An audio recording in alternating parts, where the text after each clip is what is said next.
Hey there, I'm Dan, the self-proclaimed Lonely Rocker. Welcome to this episode of I Don't Have a Band. This is a bit of a special episode because I'm going to be dropping a new song. Now, my channel is not designed to promote my own music, but I am here in a home studio and I do make music. Primarily, I'm here to share different resources to help my fellow home studio enthusiasts. But occasionally, I like to drop a song just to sort of validate my own musical existence and really just to document my progression as a music producer. But with a little spin on this one is that in the song, I've featured a lot of products that I've actually reviewed here on the channel. Now, as is policy with my channel, I only feature products that I would use myself. So I put my money where my mouth is, and I use a lot of them in the production of the song. Now, in the video, you'll see little sprinklings and images of the products that I used. But at the conclusion of the video, I'll summarize a little bit more on how I use the products that are featured in the song. All right, without further ado, this is a track that I called I Want Out.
Well, there you have I Want Out. I hope you enjoyed that.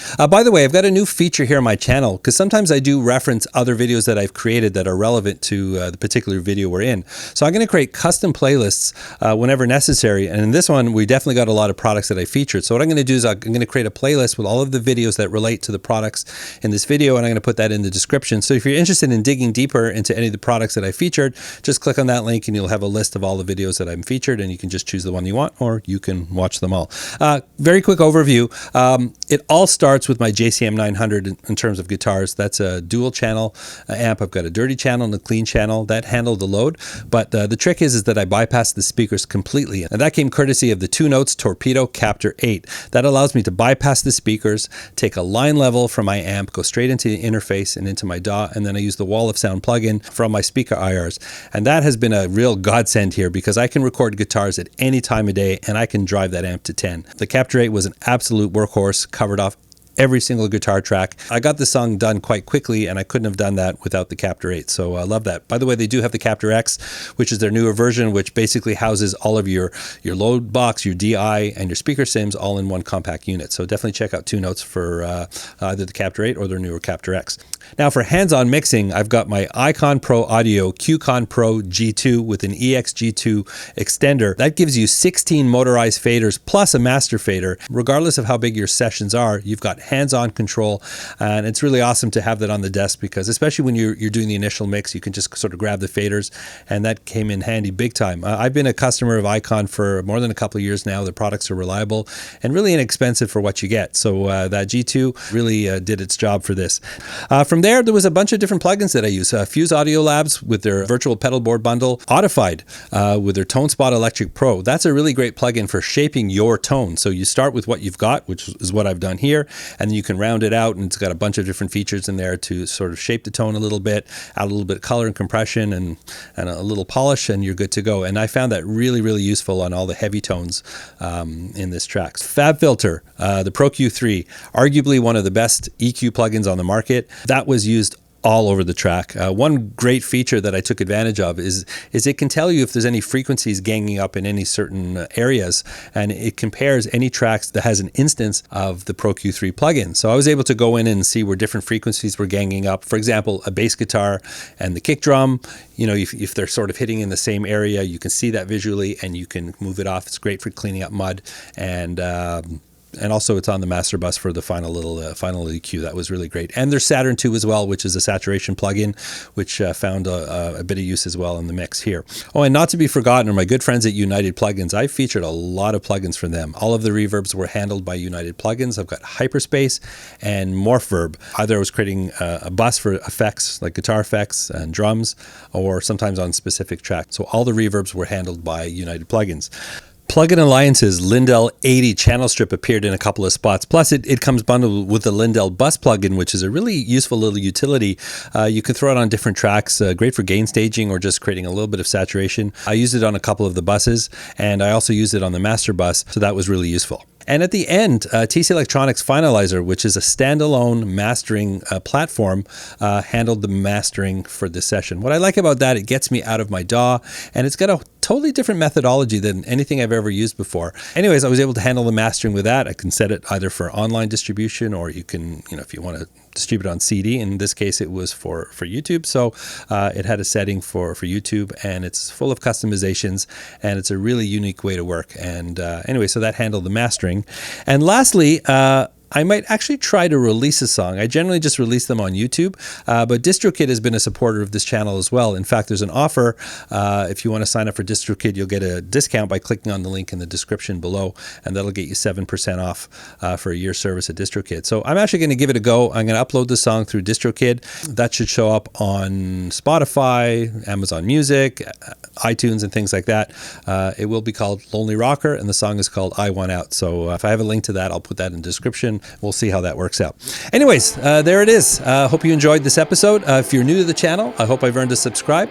You can just click that subscribe button and ring that bell. I've got a lot of videos on this channel relating to the home studio musician and producer, so certainly you can dive into my inventory and see what I've got, but hit that subscribe button and come along for the ride. If you really want to support this channel, I am on Patreon. Links to everything I've discussed are in the description below, and above all else, I hope to see you again in another video. As always, if you have any questions, let me know in the comments. And please like, subscribe, and ring that bell to stay up to date. Remember, you don't need a band to rock and roll. There are a lot of great musical projects you can do by yourself, right from your own home. I hope to see you again next time.